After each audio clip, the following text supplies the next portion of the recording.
Di tengah gencarnya pemerintah Indonesia untuk menekan laju penularan virus corona dengan pemberlakuan pembatasan kegiatan masyarakat atau PPKM darurat Pulau Jawa dan Bali serta wilayah lainnya, publik justru terhenyak oleh mencuatnya pernyataan seorang wanita yang berprofesi sebagai dokter, yakni Dr. Louise Owen.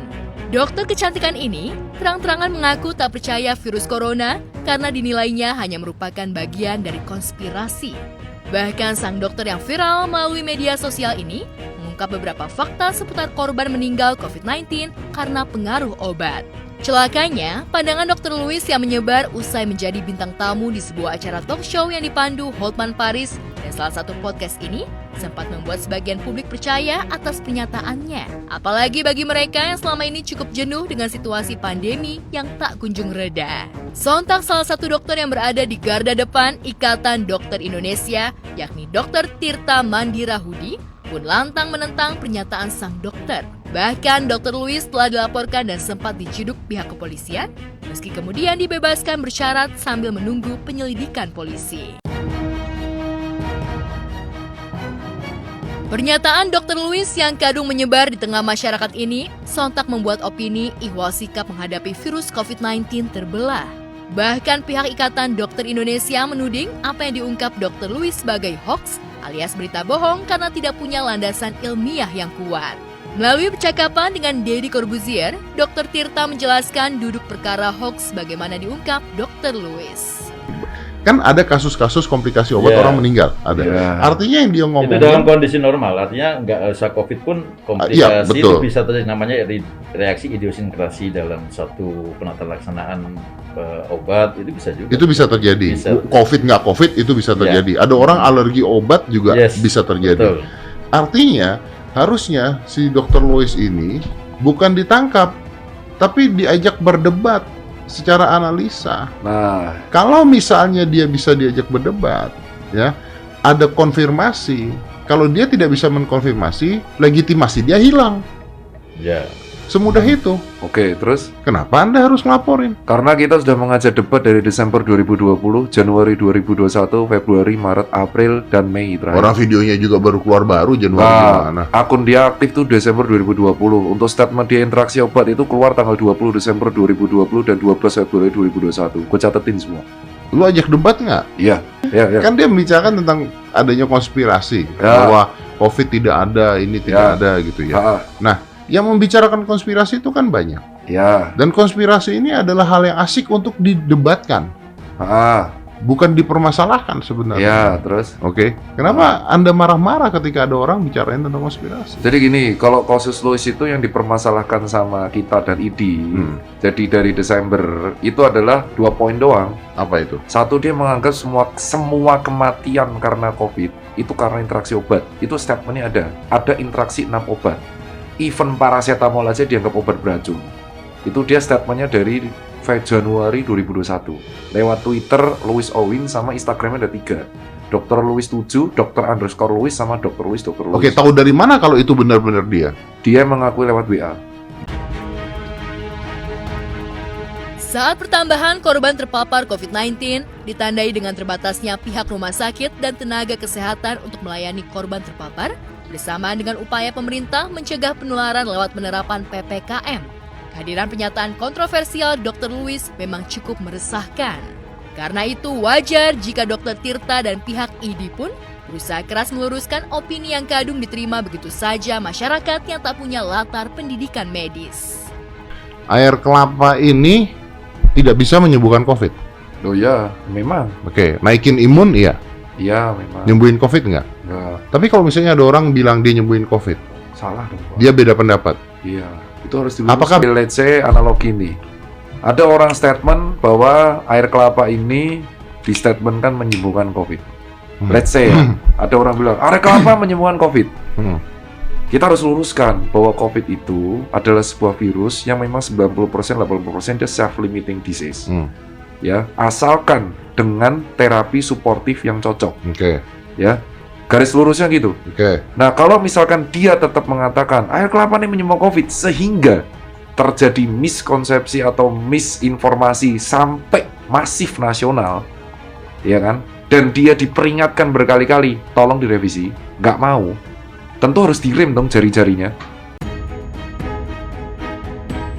Menekan angka penularan di tengah situasi sulit mendisiplinkan warga, bersama dengan tak mudahnya menyelesaikan dampak sosial ekonomi, setiap lini pemangku jabatan memang harus bekerja ekstra keras dan hati-hati. Apalagi di era media sosial, di mana warga masyarakat dapat begitu mudah mendapatkan akses informasi yang beragam.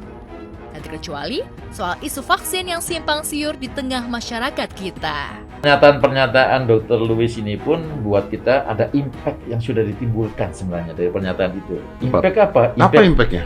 Impactnya tadi memberikan satu informasi yang salah kepada masyarakat. Tepat. Yang kedua, impactnya juga akhirnya buat kami juga di tenaga medis, tenaga kesehatan. Kenapa?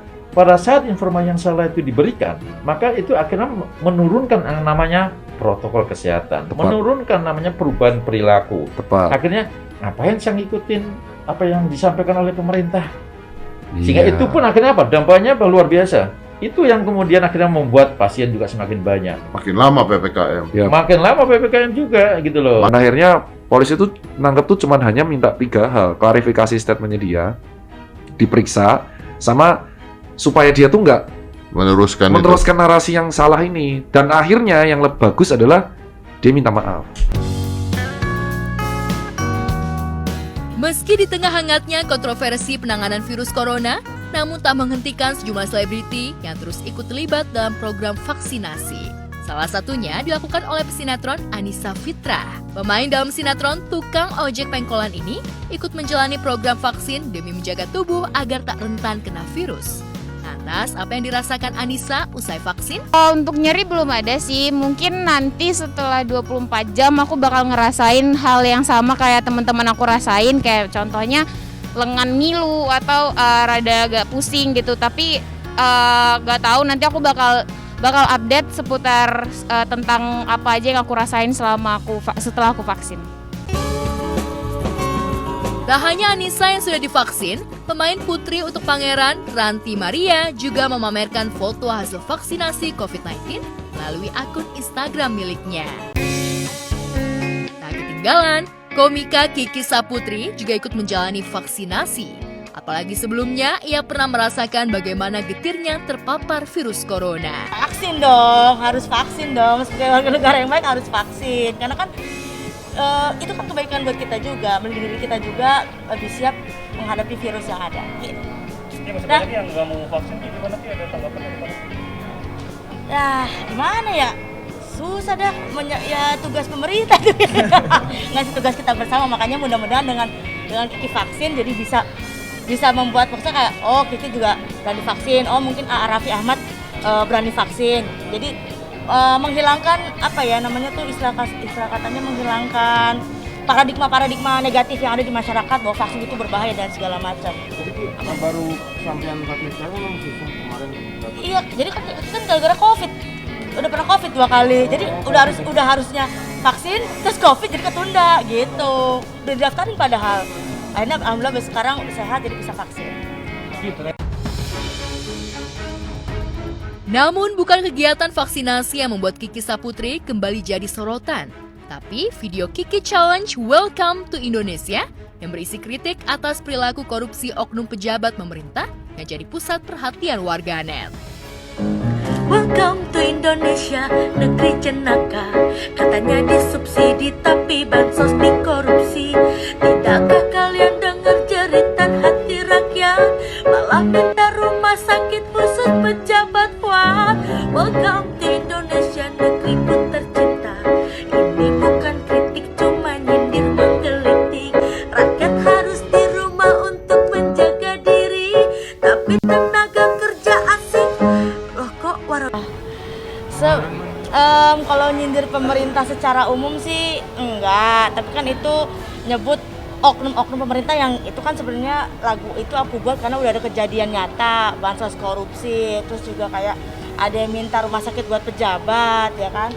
Jadi sebenarnya ya sebagai rakyat jelata boleh dong kita menyuarakan keresahan gitu, apalagi lewat nyanyi-nyanyian yang sebenarnya bukan aku doang yang bikin tapi kan banyak orang gitu. Jadi ya awalnya lihatnya bikin gitu, tapi kira-kira apa ya yang ada manfaatnya juga. Jadi mudah-mudahan bisa bisa terdengar gitu ke atas bahwa masyarakat tuh ngerasain sedih loh, ngerasain terlukanya loh udah di situasi pandemi, terus jangan sampai ada kejadian korupsi lagi gitu. Berarti memang tidak nyindir ya maksudnya? Ya nyindir. Nyindir tapi menggelitik. Aku makanya bilang ini bukan kritik tapi nyindir menggelitik. Takutnya kan kalau kritik tersalah ya. Tapi ada yang kontra nggak? Ya pasti ada beberapa, tapi banyakan yang pro sih gitu. Jadi ya sebenarnya tapi yang kontra itu mereka merasa bahwa kok Kiki tidak kasihan sih sama nakes lagi situasi ini malah bikin kompor loh. Salah, justru aku bikin kayak gini karena kasihan sama nakes. Nakes udah berjuang mati-matian untuk ngejaga kita, ngerawat kita, harus sejalan dengan pemerintah. Jangan sampai ada sikap-sikap oknum pemerintah yang merugikan rakyat akhirnya gitu. Nah, alasan pertama kali ngebuat video itu dan diunggah ke medsos apa sih? Alasannya karena sebenarnya lirik itu udah aku bikin dari pas pertama Welcome to Indonesia itu rame kan, tapi aku kan mikir kayak apa ya kira-kira, kan banyak yang bikin lucu-lucuan tentang relationship gitu kan, tentang hal apa yang di Indonesia, tapi aku mikir apa ya yang kira-kira ada manfaatnya nih yang bisa mewakili suara banyak orang gitu. Ya udah, niatnya itu sih, dan alhamdulillah disambut dengan baik dan dibantu share sama teman-teman Lambe dan kalian-kalian juga. Ada yang bercanda malah jadi kayak komen malah bilang awas ngajarin takutnya Kiki jadi hilang gitu. Itu gimana sih tanggapan kamu, Kiki? Iya, banyak banget sih bilang awas keciduk, awas lihat tukang bakso dan segala macam ya. Cuman kan Kiki percaya bahwa wakil rakyat itu ada untuk mendengarkan suara rakyat. Jadi kalau misalnya itu suara yang diutarakan adalah sebuah kebenaran, bukan ngada-ngada, bukan imajinasi, bukan Kiki ngarang-ngarang, ya pasti pemerintah juga akan menerima dengan baik.